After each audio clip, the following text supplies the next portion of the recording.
We really want to help people think through things and how they can celebrate Halloween safely. The pandemic is changing the way we celebrate Halloween. The advice from health officials to keep you and your family safe. Whoever did this, I wish they would think about it and think about what we are going through right now. A Denver family getting ready to leave town has all their possessions stolen. Who's now stepping in to help them start over? Making your vote count, what you need to know before casting your ballot on or before Election Day. Good morning, I'm Katie LaSalle and welcome to Denver 7 News. I'm Eric Lufer. Thanks for joining us. We'll get straight to weather. Katie, you're looking you're Halloweened up this morning. I like the dress. Thank you. Got to be festive on this holiday. We'll stay under a mostly clear sky. Some really great weather across the state once again. That, my friends, this morning is the moon shining bright in the sky with a live look over Westminster. Clear skies. It'll be a beautiful sunrise from Civic Center Park. All across the state, we're expecting dry conditions. Temperatures mild. Great for trick-or-treaters out there later on this evening. Some 70s will filter into the metro area this coming week, and it's going to be a really dry and mild weather pattern for the next 7 to 10 days or so. Across the state, no watches, warnings, or advisories. Very little cloud coverage. Temperatures outside currently in the 40s. Downtown, winds sustained from the southwest at 7 miles per hour. Winds will be gusty at times, especially into the foothills and over our higher mountain passes. Into the mountains, experiencing 40s and 50s. By about 4 o'clock, we'll be in the high 50s here in Denver. Tonight into tomorrow, we'll get a little bit cooler, and then we're in for a warm up for the rest of the weekend. I'll have your full extended forecast still to come. Coronavirus cases are on the rise in the U.S. and across Colorado. Just yesterday, the U.S. set a global record for the number of cases in a single day. More than 99,000 new infections were reported across the country. Since the start of the pandemic, the U.S. has reported more than 9 million cases. Colorado saw more than 2,400 new cases, bringing the state's total close to 105,000. And Colorado health leaders are warning the state will likely exceed April's peak of hospitalizations in the next 2 weeks. And by January, we could exceed our ICU capacity if the current trends continue. The state's peak hospitalization was April 9th, when nearly 1,300 patients were hospitalized with either COVID or a suspected case. As of Friday, more than 780 people are hospitalized. Around 300 people were hospitalized at the start of October. The state says right now 80% of ICU beds are in use across the state. Now, Douglas County announced they are moving into the Safer at Home Level 2 order next week. Level 2 still allows restaurants to operate at 50% capacity. And in Jefferson County, fans at youth and adult sports games are no longer allowed. That's effective as of yesterday. Like Denver, the county is also moving last call back to 10 p.m. The county's incident rate is around 300 cases per 100,000 people. That number should be no more than 175 cases per 100,000 people. Well, this pandemic is not forcing trick-or-treaters to be banned this year, but people are taking precautions to keep kids and families safe. Denver 7's Addie Guajardo is live for us in the newsroom with advice from health officials. Addie? Children this year, so naturally health officials understand the need for a scare or a good laugh that wraps up with a sweet treat. But they want to make sure that you take every precaution to decrease the risk of transmitting the virus. To make sure we don't unwrap a new load of COVID-19 cases, trick-or-treaters and parents should wear a mask underneath their costume mask. Now, health officials advise homeowners handing out candy to make goodie bags and set them up at a table in a driveway where people can socially distance. And don't forget to put out hand sanitizer and use it often. Let's do it safely. Okay, if you're going to take your kids out, just take your kids out that are in your household. Don't go out with your neighbors. Don't go out with kids. Now, Denver Health Department will have patrols monitoring the private and public sectors this Halloween. Fines for non-compliance could cost you nearly $1,000. And finally, if you plan to host or attend a Halloween party, gatherings are limited to 10 people or less and restricted to no more than 2 households. Reporting in the newsroom, Addie Guajardo, Denver 7. Addie, thank you for those tips. Hey, some good news this morning. The Stanley Hotel announced it will be open this weekend. The hotel was closed as people in Estes Park evacuated last week because of the wildfires.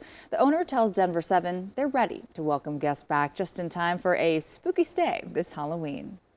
And there's some more good news this morning from the East Troublesome fire in Grand County. More people are being allowed back into their neighborhoods. There was no active fire growth yesterday, and firefighters do not believe the fire will merge with the Cameron Peak fire. Those fires have destroyed, though, at least 650 buildings, and at least 200 of them were cabins or homes. We also want to remind you that the National Forest Service lands will remain closed through the weekend. The closures apply to land in Jeffco, Clear Creek, Gilpin, Boulder, and Larimer counties. And Rocky Mountain National Park also remains closed. Almost 29,000 acres have burned inside the park. That is the most acreage burned since the park was established more than a century ago. All right, you still have time to cast your ballot and vote in person before Election Day. Ball Arena, formerly known as the Pepsi Center, is open as a polling location. You can also drop off your completed ballot there or pick up a ballot curbside. You can also register to vote. It will remain open through Election Day, but Ball Arena is closed tomorrow. Also, Adams County is opening a voting center tomorrow in Aurora. The Moorhead Recreation Center will be open from 10 until 2. Also, a quick reminder for those who plan to still vote in person, you cannot wear anything in the polling place that supports a candidate or ballot measure. You also cannot campaign for a candidate within 100 feet of a polling place. You also need to wear a mask and bring an ID. But election officials, they're encouraging people to use mail-in ballots because of the pandemic. The purpose of the polling place has actually evolved.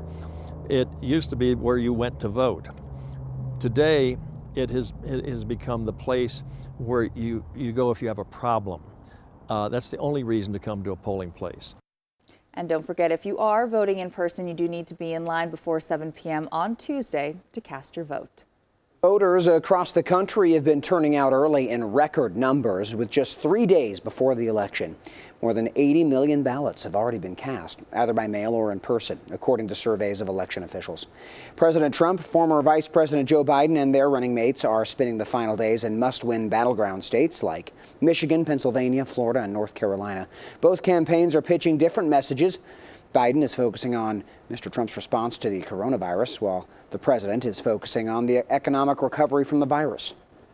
We opened it up, and now we're at a level. I used to talk about the V. This is a super V. Donald Trump has waved the white flag. He surrendered to this virus. But the American people don't give up. And there are worries we may not have the final election results on Tuesday night. This year, there has been a massive increase in those mail-in and absentee voting. In some states, votes are counted even if they come in days after the election, if they are postmarked by Election Day. And 8 states don't even start looking at those mail-in ballots until Election Day. Of course, you can count on Denver7 to bring you results all night long on election night. And starting at 5 p.m. right here on Denver7, we'll be checking in with ABC News as polls close on the East Coast Tuesday.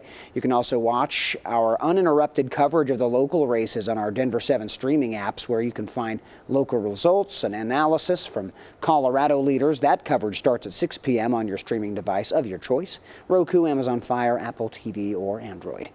A Denver family who had everything stolen from them needs your help this morning. On Friday, the family had this truck stolen from the Drury Inn and Suites in Centennial. They were planning on moving to Texas in a few days and had all of their possessions in that truck, including their daughter's wheelchair. Well, after taking the call, a deputy with the Arapahoe County Sheriff's Office donated a wheelchair he had just laying around the house. The Fraternal Order of Police Lodge 31 also gave the family $500 cash to help get them back on their feet. I'm still a little upset from not having my car, but you guys brought joy to my heart. Whoever did this, I wish they would think about it and think about what we are going through right now, because we cannot afford much more. That truck is still missing, and the Arapahoe County Sheriff's Office has set up a fund for that family. We have a link to that on our website, thedenverchannel.com.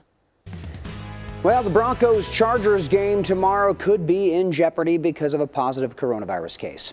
So far, the NFL has not said if they will move the game. The game is scheduled for 2:05 tomorrow at Empower Field. Starting offensive lineman Graham Glasgow received a positive test. Everyone who came into close contact with him is now in isolation. Nick Rothschild will have more on the Broncos coming up in about 20 minutes.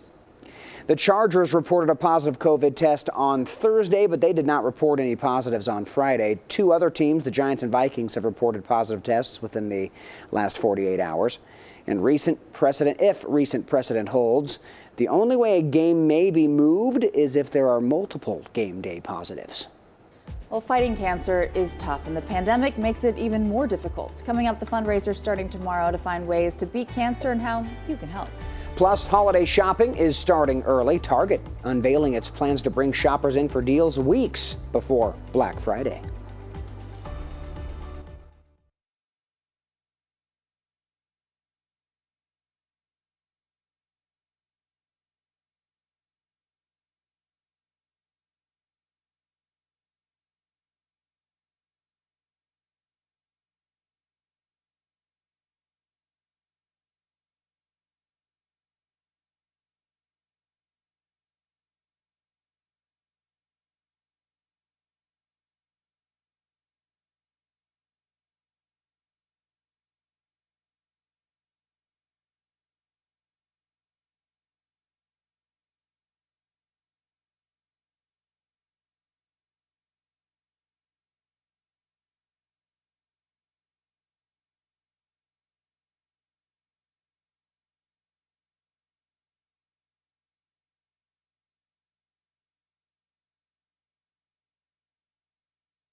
It is 7:08. Walmart is returning firearms and ammunition to its sales floors Friday, a day after saying it would remove them.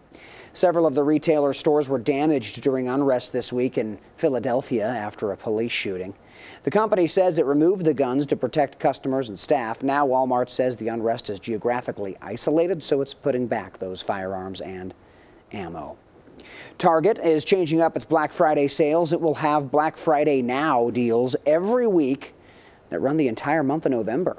Each will focus on different products like electronics, kitchen items, clothing, and toys.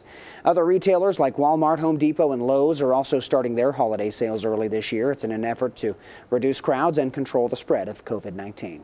Well, fighting cancer is rough, and fighting it during a pandemic is even worse. Well, I recently chatted with the executive director of the American Cancer Society's Denver office to find out about a way that they're hoping everyone can help out. Joining me now is Kelly Moran, Executive Director of the American Cancer Society here in Colorado. So Kelly, I want to start with a pretty staggering number. 890,000 men will be diagnosed with cancer in the United States just this year alone. Cancer stinks, we know, but today we get to talk about a big fundraiser to help in the fight against it. November. Can you explain what this is and how it works? Yeah, Katie, thank you so much for having us. You are right. Cancer does stink.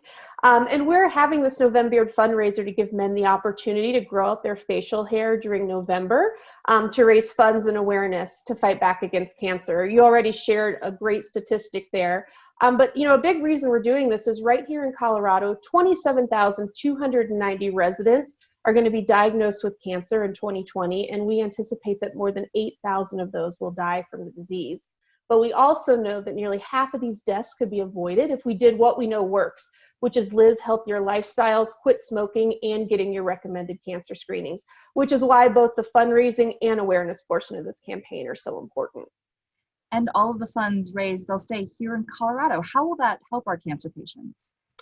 So the funds raised are going to support the American Cancer Society continue our important mission. So we have a critical 24/7 resources through both our website and 1-800 number. So that's cancer.org and 1-800-227-2345. And here you can get information on early detection guidelines, diagnosis and treatment programs, and support. Plus, we have important information right now on coronavirus and cancer. Right here in Colorado, we also have 18 multi-year research grants totaling over $10.5 million in investment. And we, of course, also have ongoing support groups through our Cancer Survivors Network and Springboard Beyond Cancer. And the event in particular, Denver7 is a proud media sponsor. Again, we have a great group of guys who are participating, but some of us can't necessarily grow a beard. So for all of us not blessed with ample facial hair, what's the best way to get involved and support the cause? Yeah, we appreciate your guys' support of this every year. It's one of my favorite events because of the great group you guys bring. So anyone here watching could go to denvernovembeard.org. I'm going to spell that because it's a bit of a mouthful. So it's Denver and then NOVEMBEARD.org. And there you can learn how to support a candidate that's participating. Or there's links to our regular website, cancer.org, where you can find about other opportunities to get involved. Kelly, thank you so much for joining us and for all the information, and happy November to you. Thank you, Katie. And again, here's that website, denvernovembeard.org. You can sign up to join or donate. And Eric, if you have the question, do you have to be clean shaven to start? Nope, just grow what you've got. This is what started my beard growing, was November. Oh, I didn't remember that. Yeah. Now you are stuck with a beard all the time, and I like it. I'm keeping it. Some people don't like it, but I like it.